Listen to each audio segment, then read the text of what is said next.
ସମସ୍ତଙ୍କୁ ସ୍ୱାଗତ। ଆଜି ଆମେ ଏକ ବିଶେଷ ନୋଟ୍ସ ଉପରେ କଥା ହେବା। ଇଂରାଜୀ ସାହିତ୍ୟର ଇତିହାସ। ଏଇଟା ଏକ ପ୍ରତିଯୋଗିତାମୂଳକ ପରୀକ୍ଷା ପାଇଁ ତିଆରି ହୋଇଛି। ହଁ ଆମର ଆଜି କାମ ହେଲା ଏ ନୋଟ୍ସ ଭିତରକୁ ଯିବା। କେବଳ ତଥ୍ୟ ନୁହେଁ, ବରଂ ତା ପଛର କାହାଣୀ ଆଉ କ'ଣ କହିବା ଗୁରୁତ୍ୱପୂର୍ଣ୍ଣ ମୋଡ଼ଗୁଡ଼ିକୁ ବୁଝିବା। ହଁ ଠିକ୍ କହିଲେ। ଆମେ ଚେଷ୍ଟା କରିବା ପୁରୁଣା ଇଂରେଜୀ କାଳରୁ ଓଲ୍ଡ ଇଂଲିଶରୁ ବିଂଶ ଶତାବ୍ଦୀ ପର୍ଯ୍ୟନ୍ତ ଗୋଟେ ଦ୍ରୁତ ଯାତ୍ରା କରିବା। ଦେଖିବା କେମିତି ସାହିତ୍ୟ ଶୈଳୀ, ଭାଷା, ଚିନ୍ତାଧାରା ବଦଳିଛି, ଆଉ କିଛି ମୁଖ୍ୟ ଲେଖକ ଆଉ ସେମାନଙ୍କ କାମ ଉପରେ ବି ଟିକେ ନଜର ପକେଇବା। ବଢ଼ିଆ। ତାହେଲେ ଗୋଟେ ସାହିତ୍ୟିକ ସମୟଯାତ୍ରା ଭଳି ହେବ। ଏକଦମ ସେମିତି କିଛି। ଚାଲନ୍ତୁ ଆରମ୍ଭ କରିବା ଓଲ୍ଡ ଇଂଲିଶ ଲିଟରେଚରରୁ। ଏ ସମୟର ସବୁଠୁ ବେଶୀ ଜଣାଶୁଣା କାମ ହେଲା ବିଓୱଲ୍ଫ। ହଁ ବିଓୱଲ୍ଫ। ଗୋଟେ ବୀର କାହାଣୀ। ଏଥିରେ ସେ ପୁରୁଣା ପେଗାନ କଥା ଅଛି, ପୁଣି ଖ୍ରୀଷ୍ଟୀୟ ପ୍ରଭାବ ବି ଦେଖାଯାଏ। ହଁ, ଦୁଇଟାର ମିଶ୍ରଣ। ଆଉ ନୋଟ୍ସରେ ଅଛି ରାଜା ଆଲଫ୍ରେଡକୁ କୁହାଯାଏ ଇଂରାଜୀ ଗଦ୍ୟର ଜନକ। ଏଟା କାହିଁକି? ଦେଖନ୍ତୁ, ସେତେବେଳେ ଡେନିସମାନଙ୍କର ଆକ୍ରମଣ ଚାଲିଥାଏ। ଶିକ୍ଷା ବ୍ୟବସ୍ଥା ପୁରା ଭୁଷୁଡ଼ି ଯାଇଥିଲା। ଓହୋ। ତ ରାଜା ଆଲଫ୍ରେଡ୍ କ'ଣ କଲେ, ଯେଉଁ ଗୁରୁତ୍ୱପୂର୍ଣ୍ଣ ବହି ସବୁ ଲାଟିନରେ ଥିଲା ସେଗୁଡ଼ିକୁ ସାଧାରଣ ଲୋକଙ୍କ ପାଇଁ ଇଂରାଜୀରେ ଅନୁବାଦ କରାଇଲେ। ଶିକ୍ଷାକୁ ପୁଣି ଠିଆ କରାଇଲେ। ବୁଝିଲି।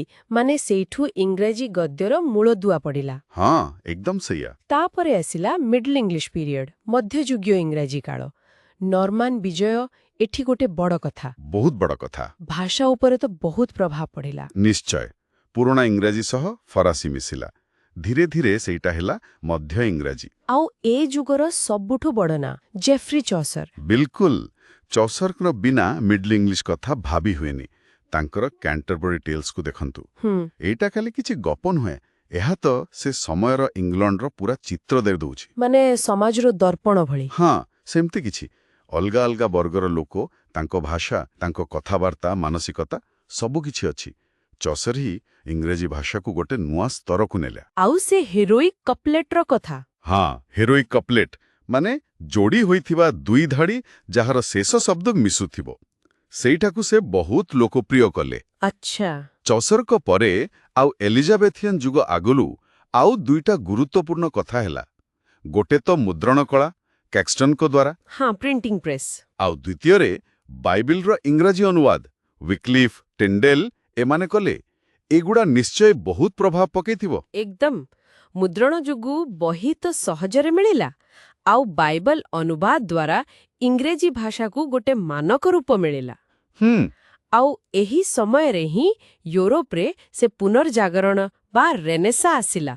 ତାର ପ୍ରଭାବ ଏଲିଜାବେଥିଆନ୍ ଯୁଗରେ ପୁରା ଜୋରରେ ଦେଖାଗଲା। ଏଲିଜାବେଥିଆନ୍ ଯୁଗ, ଏଠି ତ ବଡ଼ ବଡ଼ ନା ଏଡମଣ୍ଡ ସ୍ପେନ୍ସର, ତାଙ୍କର ଫେରି କୁଇନ୍। ହଁ, ଫେରି କୁଇନ୍ ଏକ ବହୁତ ସୁନ୍ଦର ରୂପକାତ୍ମକ କବିତା। କିନ୍ତୁ ଆପଣ ଠିକ୍ କହିଲେ, ଏ ଯୁଗର ସମ୍ରାଟ ତ ହେଉଛନ୍ତି ଶେକ୍ସପିୟର। ତାଙ୍କ ନାଟକ, ତାଙ୍କ ସନେଟ୍ ଆଜି ବି ଲୋକ ପଢ଼ୁଛନ୍ତି, ଦେଖୁଛନ୍ତି। ତାଙ୍କ ପରେ କିଏ? ନୋଟ୍ସରେ ଜନ୍ ମିଲ୍ଟନଙ୍କ ନାଁ ଅଛି, ଆଉ ମେଟାଫିଜିକାଲ କବିମାନଙ୍କ କଥା। ମିଲ୍ଟନ। ତାଙ୍କର ପାରାଡାଇଜ୍ ଲଷ୍ଟ ଗୋଟେ ମହାକାବ୍ୟ। ଧାର୍ମିକ ବିଷୟ ସତ, କିନ୍ତୁ ମଣିଷର ସ୍ୱାଧୀନ ଇଚ୍ଛା, ନୈତିକତା ଭଳି ବଡ଼ ପ୍ରଶ୍ନ ଉଠାଏ। ଆଉ ମେଟାଫିଜିକାଲ କବି ଜନ୍ ଡନ୍, ଜର୍ଜ ହର୍ବର୍ଟ ଏମାନେ କେମିତି ଅଲଗା ଥିଲେ? ସେମାନେ ଟିକେ ଜଟିଳ। ତାଙ୍କ କବିତାରେ ବୌଦ୍ଧିକତା ବେଶୀ, ଭାବନା ଗଭୀର, ଆଉ ଉପମାଗୁଡ଼ାକ ବି ଅସାଧାରଣ। କନସିଟ୍ ଯାହାକୁ କୁହନ୍ତି। ସେମାନେ ପ୍ରେମ, ଧର୍ମକୁ ଗୋଟେ ଦାର୍ଶନିକ ଦୃଷ୍ଟିରୁ ଦେଖୁଥିଲେ।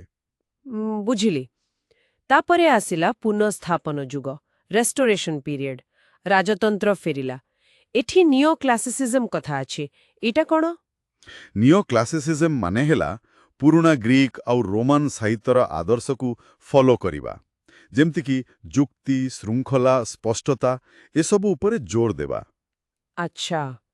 ଏହି ସମୟରେ ଫ୍ରାନ୍ସର ସାହିତ୍ୟର ପ୍ରଭାବ ବି ବଢ଼ିଲା। ଜନ୍ ଡ୍ରାଇଡେନ୍ ହେଉଛନ୍ତି ଏ ଯୁଗର ମୁଖ୍ୟ ଲୋକ। କବିତା, ନାଟକ, ସମାଲୋଚନା ସବୁଥିରେ ସେ ମାହିର ଥିଲେ। ଆଉ ସେ ରେଷ୍ଟୋରେସନ କମେଡି? ହଁ, ସେଗୁଡ଼ା ବି ବହୁତ ଲୋକପ୍ରିୟ ଥିଲା। ଚଟୁଳ ସଂଳାପ ଆଉ ସମାଜକୁ ବ୍ୟଙ୍ଗ କରିବା ପାଇଁ ବେଶୀ ଜଣାଶୁଣା। ତାପରେ ଅଷ୍ଟାଦଶ ଶତାବ୍ଦୀ, ଏଇଟାକୁ କୁହାଯାଉଛି ଗଦ୍ୟର ଯୁଗ। ସ୍ୱିଫ୍ଟ, ପୋପ୍, ଡକ୍ଟର ଜନସନ୍ ବଡ଼ ବଡ଼ ନାଁ। ଆଉ ସବୁଠୁ ବଡ଼ କଥା ହେଲା ଉପନ୍ୟାସର ବିକାଶ। ହଁ, ଏଇଟା ବହୁତ ଗୁରୁତ୍ୱପୂର୍ଣ୍ଣ। ଏହି ସମୟରେ ହିଁ ଉପନ୍ୟାସ ଗୋଟେ ମୁଖ୍ୟ ସାହିତ୍ୟିକ ରୂପ ଭାବରେ ସ୍ଥାନ ପାଇଲା। କେମିତି? ଦେଖନ୍ତୁ, ରିଚାର୍ଡସନ୍ ପାମେଲା ଲେଖିଲେ ଚିଠି ମାଧ୍ୟମରେ, ଚରିତ୍ରର ମନ ଭିତରକୁ ପଶିଲେ। ଅନ୍ୟପଟେ ଫିଲ୍ଡିଂ ଟମ୍ ଜୋନ୍ସ ଲେଖିଲେ, ସେ ସମାଜର ଗୋଟେ ବଡ଼ କ୍ୟାନଭାସ୍ ଦେଲେ, ପୁରା ବାସ୍ତବବାଦୀ। ଏମାନେ ଉପନ୍ୟାସ ପାଇଁ ବାଟ ତିଆରି କଲେ। ଆଉ ତାପରେ ପୁରା ଓଲଟା, ରୋମାଣ୍ଟିକ ଯୁଗ, ରୋମାଣ୍ଟିକ ଏଜ୍। ଏଠି ନିୟମ କାନୁନ ଗଲା, ଆସିଲା ଭାବପ୍ରବଣତା, କଳ୍ପନା, ପ୍ରକୃତି। ହଁ, ଏକଦମ ଗୋଟେ ପ୍ରତିକ୍ରିୟା ଭଳି। ୱାର୍ଡସୱର୍ଥ, କୋଲେରେଜ୍, କିଟ୍ସ, ଶେଲି, ବାୟରନ୍ ଏମାନେ ପୁରା ଅଲଗା ନା?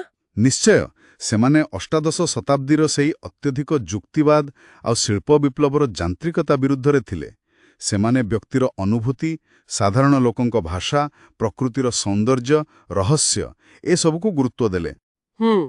ଆଉ ଜେନ୍ ଅଷ୍ଟେନ୍ଟି ତ ଏଇ ସମୟର।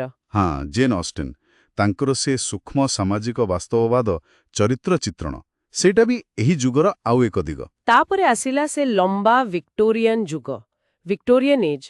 ଏଠି ତ ମୋତେ ଲାଗୁଛି ସମାଜ, ନୈତିକତା, ବିଜ୍ଞାନ ଏସବୁର ବହୁତ ପ୍ରଭାବ ପଡ଼ିଲା ସାହିତ୍ୟରେ। ଠିକ୍ ଧରିଛନ୍ତି।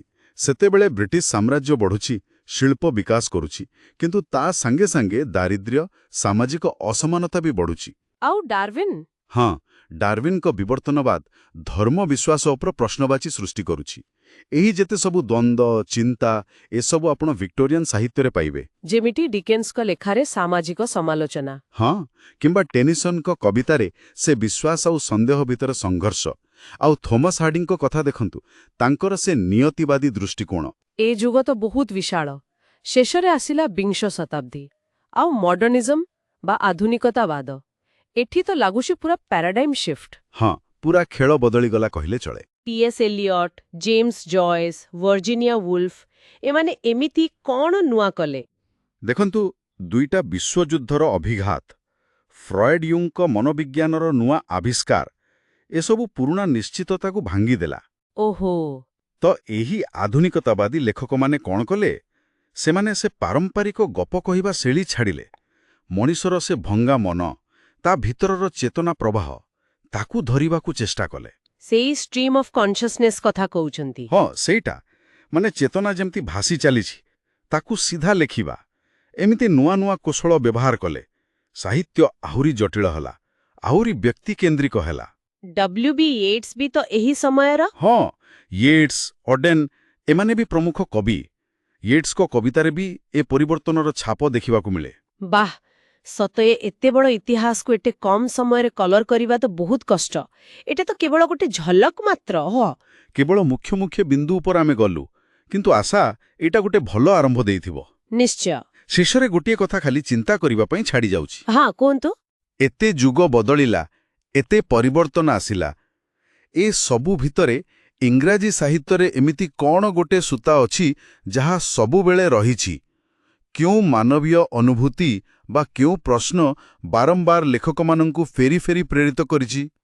ଯେମିତି ପ୍ରେମ, ମୃତ୍ୟୁ, କ୍ଷମତା, ନିଜର ପରିଚୟ ଏସବୁ। ହୋଇପାରେ ନା ଆଉ କିଛି? ଏଟାକୁ ଟିକେ ନିଜେ ଖୋଜିବା, ଭାବିବା ଏକ ମଜାଦାର ଅନୁସନ୍ଧାନ ହୋଇପାରେ।